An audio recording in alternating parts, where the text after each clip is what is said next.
Mesdames et messieurs, bonjour et bienvenue à cette émission spéciale de Téléhandicap. Notre invitée d'aujourd'hui est une artiste possédant les caractéristiques culturelles pour créer un mariage entre l'art et le mouvement.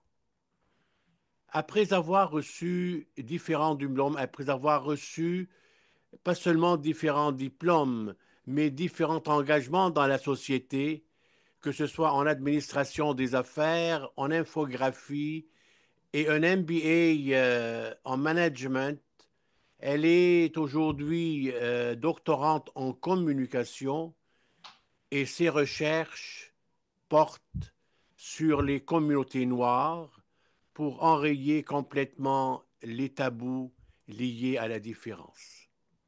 Pour terminer ce parcours phénoménal, après 16 ans d'expérience dans la finance, les arts de la scène et les arts visuels, notre invitée est la fondatrice et directrice générale de l'organisation Weekend. C'est avec honneur que j'accueille aujourd'hui Madame Cindy Lou. Madame Cindy Lou, bienvenue à cette émission spéciale et je vous salue. Comment allez-vous? Ça va très bien, merci. Merci de m'accueillir à votre émission. Très contente d'être ici aujourd'hui. On va aller directement ensemble dans différents sujets. On va apprendre beaucoup de choses dans vos différents engagements sociétaux et c'est la raison pour laquelle on va essayer de faire partie un petit peu pour savoir qui vous êtes avec votre carrière qui est si impressionnante et que vous faites partie avec tout cela de ce courant lumière de nos jours qui relève de ce mouvement de différence pensée philosophique, littéraire et intellectuelle dans le but de sortir une partie de la population qui vit un handicap quelconque de l'obscurantisme par la connaissance dans le but d'atteindre un équilibre sociétal. Avec tout cela, j'aimerais beaucoup savoir de vous et de nous parler un petit peu de votre jeunesse qui vous a amené à naviguer dans ce nouveau monde. On vous écoute. Ben, merci. J'ai un parcours assez atypique. J'ai pu, traverser différentes expériences au cours de ma vie, tout a commencé par vraiment les arts. J'ai toujours, navigué dans les arts, mais, à titre de passe-temps, à titre, comme on prend des fois, on prend des cours de danse, on prend, des cours de peinture ici et là. Au cours de mon parcours universitaire, quand j'étais rendue à l'âge de à peu près 17, entre 17 et 19 ans, je me demandais un peu qu'est-ce que je voulais faire, de mon parcours. J'avais, fait un cours en infographie et par la suite, je me suis dit: «Beh, qu'est-ce que je fais?» Et je me suis dit: «Je voulais retourner sur le banc d'école». J'avais pas eu la chance de compléter mon cégep et j'ai décidé de faire un retour à l'école, avec, un désir de, travailler dans le domaine des ressources humaines parce que, le rapport avec les autres pour moi était très important, voir comment on peut mieux vivre ensemble, voir comment on peut mieux collaborer, comment on peut, vivre dans ce monde qui est très mouvementé et rempli de différences et comment on peut, amener un mieux vivre ensemble. Alors, j'ai retourné, faire mon bac. Je l'ai fait en 13 ans, donc un cours à la fois. Entre-temps, j'ai eu 2 enfants et suite à après 13 ans avoir terminé, mon bac, j'ai décidé de réaliser un de mes rêves, c'est de faire ma maîtrise et encore une fois, j'avais un souci de pouvoir comment on peut améliorer, que ce soit les organisations, et puis j'adorais faire de l'accompagnement, depuis, quand même assez longtemps, conseiller les gens, aider les gens dans différents contextes. Donc j'ai décidé de faire un MBA conseil en management qui me permettait d'aller, cerner différentes problématiques en milieu organisationnel et trouver des solutions. Et ça tombe un peu, indirectement dans mes amours pour les casse-têtes, les puzzles, tout ce qui est, résoudre des problématiques. Et par la suite, après, mon MBA, j'ai décidé de réaliser un autre de mes rêves, d'aller un peu plus loin, puis d'aller, faire un doctorat. et j'ai décidé de le faire en communication. Puis Oh, ce qui est drôle dans tout ça, c'est que quand j'étais, sortie du secondaire, je rêvais d'aller en communication. Mais, j'avais de la misère, beaucoup de misère à lire, et je me disais, «Bon, ils me prendront jamais en communication, ça va être impossible», sans savoir, que plus tard, après presque 2 ans de doctorat, j'ai pu enfin avoir mon diagnostic comme dyslexique et amblyope. oh, Donc, avoir, donc je lis depuis toujours avec un œil et j'ai, avec en plus avec la dyslexie, fait que la lecture pour moi est très, très, très difficile, mais j'ai réussi à développer mes propres moyens, de pouvoir, naviguer à travers, le milieu académique, à travers, avec différentes stratégies. Mais tout ça pour dire que, je voulais aller en communication, mais finalement, je me retrouve au doctorat en communication et je suis maman, de 2 enfants et dont un enfant, autiste et je navigue là-dedans et beaucoup d'artistes autour de moi, font partie de la diversité capacitaire et j'ai eu la chance de, faire partie, d'une chaire de recherche comme co-coordonnatrice, une chaire de recherche sur les pratiques d'équité culturelle pour les personnes sourdes, et de la diversité capacitaire, dans le milieu artistique et ma directrice de thèse, qui est Véronique Leduc, m'a amenée à naviguer encore plus profondément dans ces réalités, de la diversité capacitaire. En naviguant, excellent, oui, tout à fait. excellent, excellent. Dites-moi, au niveau de votre doctorat, Mmh. surtout en communication, est-ce que vous cherchez, vous avez un plan futur pour aller dans le monde public ou dans le monde privé? Parce que vous savez, les communications, c'est large. Tout à Avez-vous fait. déjà établi votre plan? J'aimerais mais c'est un petit peu un mélange entre les 2. C'est continuer un peu à faire, du développement de terrain. Je suis une fille de terrain. Ah, Heu, je crois que beaucoup de changements social se passent sur le terrain et d'être en contact avec les gens directement, acteurs dans le milieu, ça permet de pouvoir activer des changements sociaux. Fait qu'il y a cette ah, partie-là, mais il y a aussi mon désir d'être dans l'académique parce que, en tant que femme noire, il y a pas beaucoup de représentativité dans le milieu institutionnel. On est très peu. Alors, aussi d'être membre de la diversité capacitaire, faire partie de la diversité capacitaire. Donc, d'avoir cette intersection-là, me donne un regard un peu différent, dans le milieu institutionnel et j'amène une saveur, une perspective, hein, qui est des fois peu explorée. Donc, ma présence dans le milieu académique aussi, pour moi, est très, très pertinent, et doit continuer, d'être.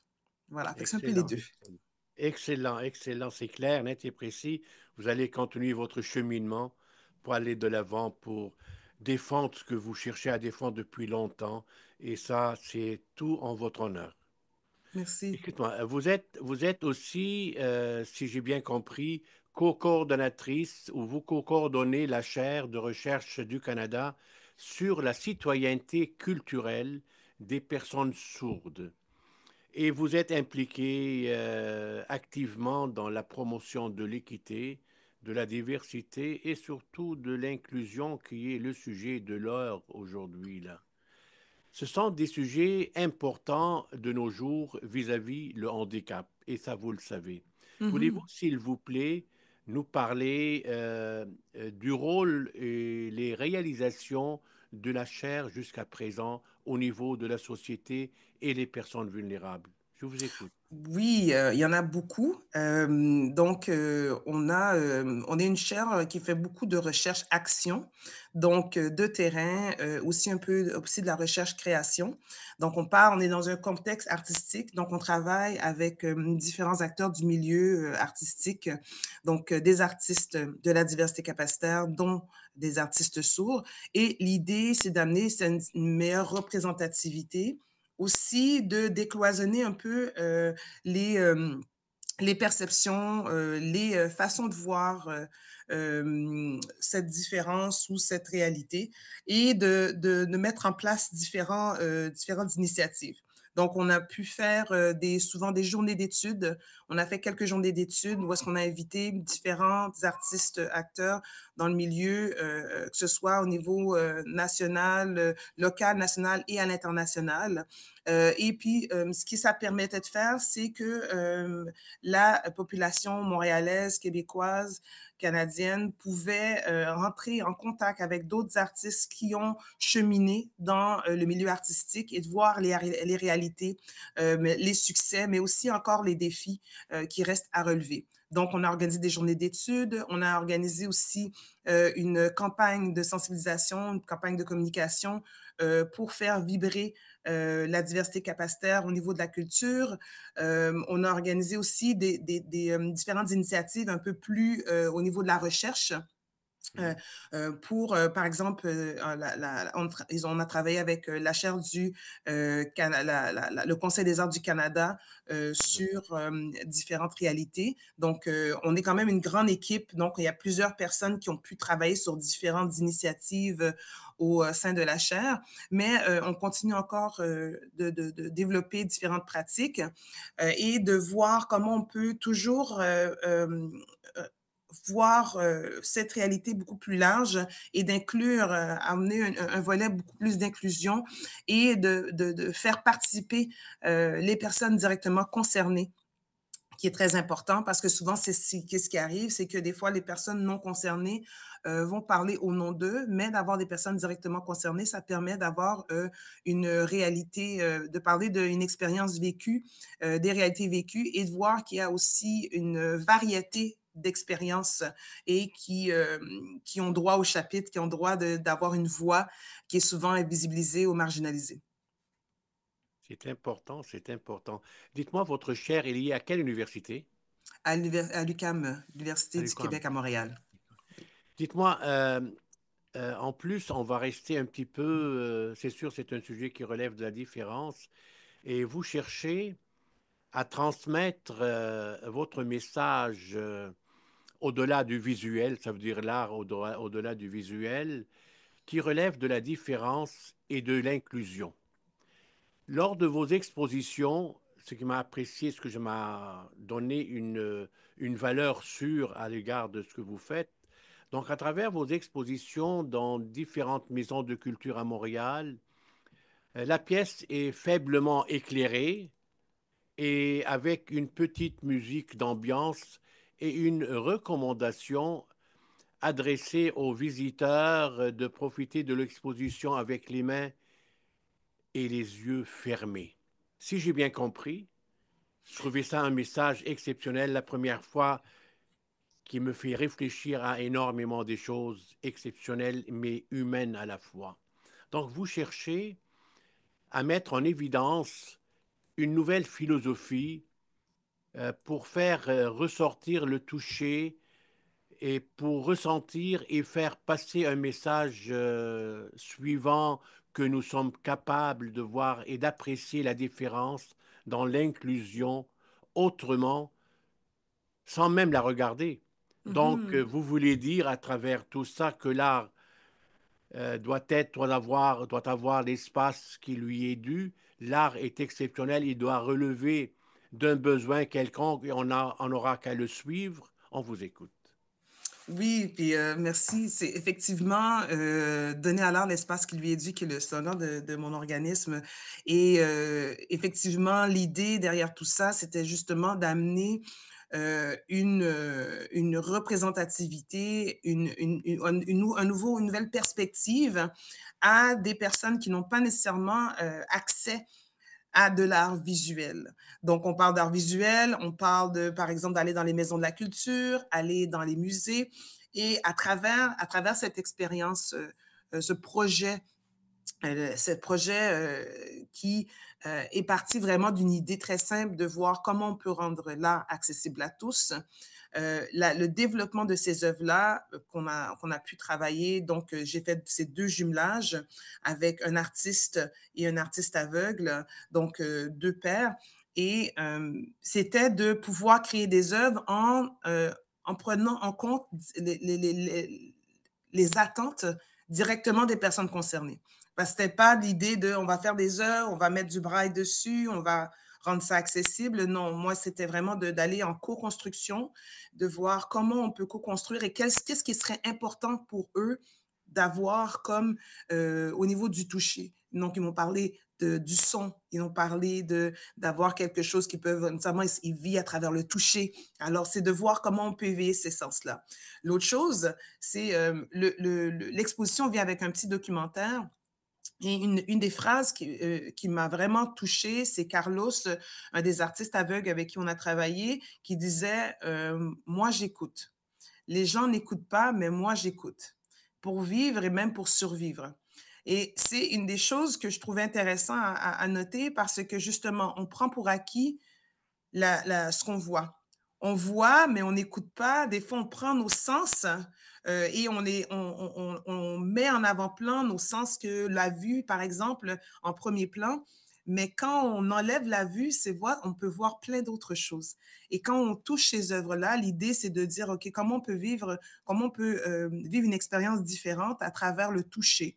Et comme vous mentionnez, l'espace est faite expressément pour avoir un minimum de lumière et de pouvoir naviguer à travers d'autres sens. Le toucher, l'écoute, la musique aussi a été composée par mon fils, comme je mentionnais, qui adore la musique, qui est autiste. Et puis, c'est justement cette co-construction avec Carlos et Alvino, qui étaient les artistes aveugles, de dire, ben, quel type de musique que vous aimeriez entendre? À quoi ça pourrait ressembler? Et c'est encore dans un aspect de co-construction. Fait que oui, on essaie d'amener les gens à voir différemment et non pas voir avec les yeux, mais voir avec les autres sens. Donc, ressentir à travers le toucher, l'écoute, les conversations, les échanges qui peuvent émerger. Et l'art, pour moi, devient un vecteur de communication. Donc, c'est un moyen pour parler d'enjeux qui sont souvent invisibilisés, marginalisés, comme je l'ai dit un peu plus tôt. Et je trouve que l'art est un beau moyen de le faire. Croyez-moi, c'est un sujet qui m'a beaucoup donné l'impression de vivre, même de loin, cette expérience. Mais dites-moi, quelle a été la réaction du public qui venait, les yeux fermés, pour visiter et pour regarder la sang, parce que je la vois déjà, ce que vous avez pensé. C'est profondément important de ressentir ça, Mmh. même de loin. Mais la réaction des gens, monsieur, madame, tout le monde, qui sont venus assister à ces expositions, quelle a été la réaction? Mon Dieu, ce que j'ai trouvé vraiment qui m'a vraiment touchée, c'est qu'on a fait 6 maisons de la culture, on en fait une septième l'année prochaine. Le projet continue de vivre et la réaction est assez unanime. Les gens, que ce soit ce que j'aime, c'est que c'est des réactions intergénérationnelles. Donc la réaction est très vive et positive. Merci, beaucoup de merci, de nous faire vivre cette expérience-là. Étant donné que c'est une façon de faire de la médiation, Mhm. beaucoup de personnes n'avaient pas nécessairement, l'opportunité d'être en contact avec des personnes aveugles. Donc, ça a permis de poser des questions, de comprendre, d'échanger, hein, d'ouvrir un peu les horizons. Alors, on avait un petit calepin qui était laissé à l'exposition pour que les gens puissent écrire leurs commentaires et vraiment, c'est vraiment touchant. Autant des enfants, c'est très cool, bravo, on a besoin plus d'expositions comme ça, c'est génial. Puis ce que je trouve vraiment intéressant, c'est que c'est une petite expo. Et l'une des choses qu'on m'a demandé, il dit, est-ce que vous allez faire d'autres œuvres? J'ai dit, ben, l'idée à la base, c'était pas la quantité d'œuvres, mais c'était l'impact, c'est la conversation. J'ai dit, l'œuvre est une excuse pour avoir des conversations. C'est une excuse pour échanger, pour vivre une expérience. Mais ce que j'ai adoré, c'est que c'est la réceptivité du public. Et une des choses qui m'a touchée, c'est une maman qui a pu expliquer à sa fille la réalité de son grand-père qui était aveugle. Et c'est à travers notre exposition qu'elle a pu lui expliquer cette réalité. Et puis c'est justement ce genre d'échange-là, de découverte au niveau des commentaires qu'on a eus qui était vraiment, qui nous a beaucoup touchés. Dites-moi, est-ce que les artistes peintres en général sont en majorité des personnes non-voyantes? Non, pas nécessairement. Justement, c'est une première expérience, on avait tenté de voir comment on pouvait explorer cette avenue. Donc on et puis dans les concepts, des projets que je monte à Week-end, c'est toujours un peu cette approche de rencontre improbable.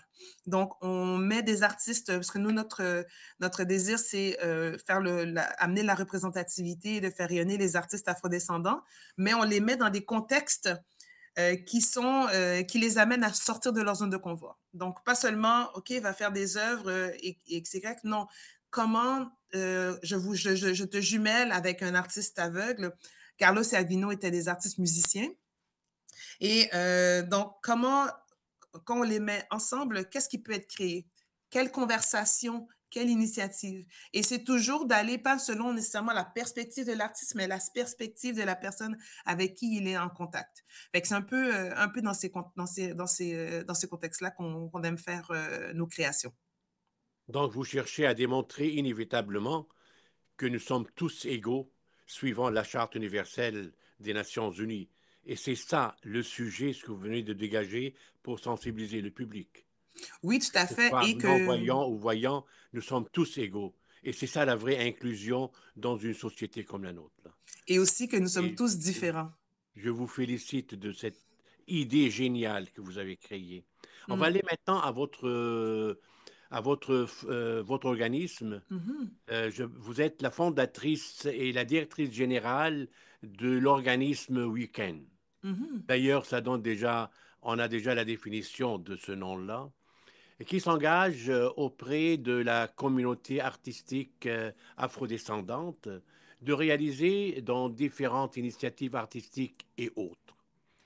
Après ces multitudes d'implications et d'engagements à tous les niveaux, je voudrais poser une question purement personnelle, mais dans sa sagesse absolue. Voulez-vous nous parler spécifiquement de ce projet, de ces différents projets que vous avez mis surtout, je vais vous demander, votre vie personnelle passe par quel créneau dans votre plage horaire de 24 heures sur 24 par jour, là? On C'est ce vous qu'on écoute. c'est ce qu'on me demande tout le temps. Oui, Comment, au c'est niveau du vrai, mais temps? vous êtes partout. Vous êtes un globe-trotter intellectuel à tout point de vue. Vous représentez toutes les disciplines. Mais vous mangez à quelle heure? Vous vous reposez à quelle heure? Vos enfants aussi? C'est une question sage, mais c'est tout simplement pour apprendre aux autres qu'on est capable de réaliser ce que nous avons à réaliser. On vous Mais écoute. tout à fait, tout à fait. C'est une question qui me revient souvent. Est-ce que je dors la nuit? C'est ça. J'adore manger, j'adore cuisiner. Oui. C'est ce qui me relaxe beaucoup, cuisiner. Disons que je suis pas quelqu'un qui dort 10 heures, c'est sûr. Je suis quelqu'un qui a plusieurs périodes dans la journée, mais je pense il y a plusieurs réponses à cette question. La première, c'est que je fais seulement ce qui me passionne. Fait que ça, c'est une des premières choses. Parce qu'on fait quand ce qui nous passionne, le temps n'est pas aussi long qu'on le désire. Et je suis quelqu'un qui est très organisé.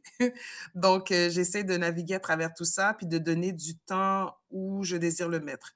Pendant tellement d'années, j'ai travaillé sur différentes choses, mais qui ne mettaient pas nécessairement mes désirs, mes aspirations en premier plan. Donc, je travaillais pour d'autres ou pour des projets, des initiatives de d'autres personnes.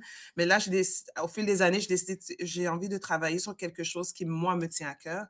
Et c'est à travers l'organisme. Et j'ai le plaisir d'avoir des gens merveilleux qui me suivent dans ma folie, dans ma belle folie, je dirais, qui me permettent d'être qui je suis et de se lancer. Et puis, ça touche les gens. Et quand ça touche les gens, et ça permet d'avoir plus d'engagement, puis d'avoir des gens qui veulent naviguer.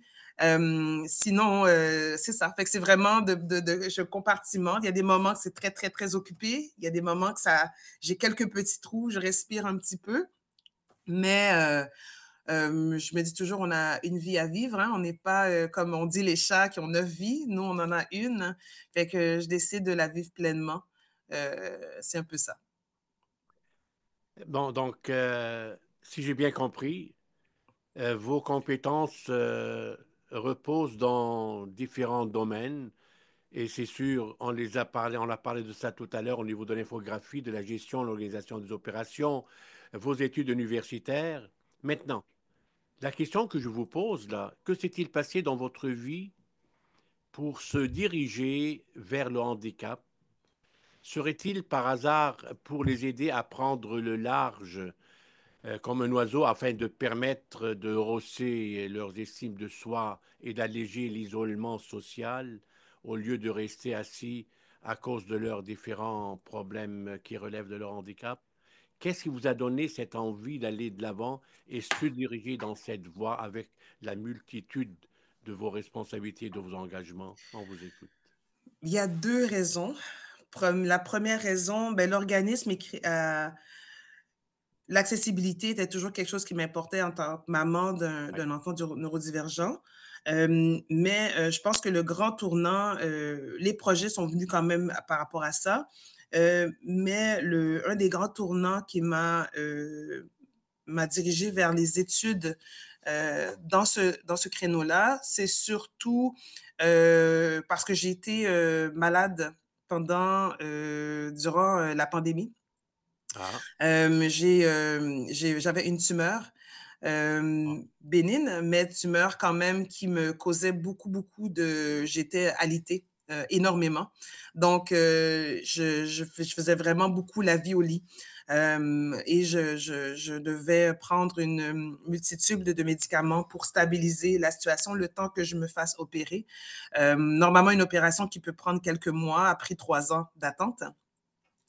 J'ai eu le temps de réfléchir durant cette période et quand j'ai commencé mon programme universitaire au niveau du doctorat, j'avais un sujet qui me tenait à cœur, qui était la diversité ethnoculturelle et les arts et les organisations. Mais petit à petit, j'étais en train, je rigole quand je dis ça, mais j'étais en train de tromper mon sujet avec un autre sujet. Donc, de par mon contexte, je lisais beaucoup sur mon handicap, je lisais beaucoup sur la neurodivergence, je lisais puis aussi au niveau des communautés noires, le fait que c'est oui, tabou, on n'en parle pas beaucoup, on commence, même en faisant les projets week-end, on a fait un projet qui s'appelle DAR, découvrir la diversité de l'autisme à travers l'art, inspiré de ma réalité avec mon fils. Et plus on en parle, là, on sent que c'est tabou. Les gens veulent en parler, mais ne savent pas trop comment en parler. Fait que de fil en aiguille, je faisais beaucoup de lectures, de recherches et tout ça. Et j'avais mon sujet de thèse qui était là. Et puis j'ai dit, là, il faut que je fasse un choix parce que je peux pas continuer cette relation en dehors de mon sujet et en parlant avec ma directrice de thèse, elle m'a dit: «Mais Sandy, ce sujet-là, c'est toi» et effectivement et quand j'ai changé de sujet, qui a eu lieu cet été finalement, hem, c'est ce qui est intéressant, c'est que la réaction de tous ceux qui m'entourent et qui me connaissent m'ont dit: «Ben, ce sujet-là, c'est toi» et c'est ce qui m'a permis d'encore plus, approfondir mes recherches là-dessus, mais en même temps, c'est une expérience aussi vécue. Donc, c'est un peu tout ça qui m'a poussée, c'est un peu de vivre cette réalité-là, mais aussi d'être maman dans cette réalité-là, d'avoir des artistes qui sont dans cette réalité-là que je côtoie, ça fait partie de ma vie. Alors, je me dis: «Pourquoi pas prendre un sujet qui me touche, qui est dans laquelle, je navigue?» Quoi de mieux? Surtout qu'un doctorat, c'est on se dédie à notre sujet et il faut qu'il nous intéresse. Alors, c'était pour toutes ces raisons-là. j'ai compris, j'ai compris. C'est valorisant d'entendre ces choses-là. Dites-moi, en terminant, avez-vous un message à envoyer aux autorités et surtout à la population en leur demandant de regarder la différence avec un regard digne de nos valeurs et tendre la main à un voisin handicapé pour lui permettre de vivre un épanouissement, pour se dépasser et se réaliser chacun à sa manière dans Mmh. une structure d'inclusion totale. Qu'en pensez-vous? Quel sera votre message? Ben, premièrement, chaque personne a le droit d'être, d'être, d'exister, de participer à sa manière. Hem, la différence pour moi, c'est ce qui fait notre richesse en tant que société et chaque personne, a sa raison d'être et sa façon de contribuer au bien-être de tous. Alors, le plus on va s'ouvrir à la différence, le mieux le monde se portera. Hem, dans différentes situations, c'est sûr que dans nos sociétés, il y a l'accessibilité, et dans le système dans lequel on vit, des fois, ça demande de briser beaucoup de barrières. Surtout quand une de mes approches, c'est une approche intersectionnelle. Donc, on parle de appartenances multiples, par exemple, sur un handicap, au niveau du genre, au niveau, par exemple, de la citoyenneté, au niveau même géographique. On parle des fois géographique, même Montréal-Québec, même que ce soit au Montréal-Outre-mer. Donc, ces réalités-là font que des fois, c'est difficile de naviguer dans la différence, mais c'est ces différences-là qui fait qu'on améliore la société, qu'on trouve des solutions dans la société. Fait que si j'ai un message à passer, c'est de s'ouvrir à la différence et d'accepter, parce que la différence est et continue d'exister et continuera d'exister. C'est notre réalité. Et donc, si on continue de s'ouvrir à la différence, le mieux le monde se portera. Donc, ce serait mon message et pour les personnes qui font partie de la diversité capacitaire, c'est que chacun a une façon de contribuer et moi, j'utilise l'art, c'est une façon que je trouve qui est accessible à tous, mais chaque personne a sa façon de contribuer à ce monde et c'est d'ouvrir la porte, ouvrir le chemin pour d'autres qui n'ont pas nécessairement toujours l'opportunité de pouvoir parler, d'être entendus, et d'être vus. Voilà. En conclusion, Madame Emmanuel, votre courage est un exemple réel qui va permettre à d'autres personnes de s'identifier à votre noble cause et même à votre noble combat. Merci pour cette générosité inspirante et vivante.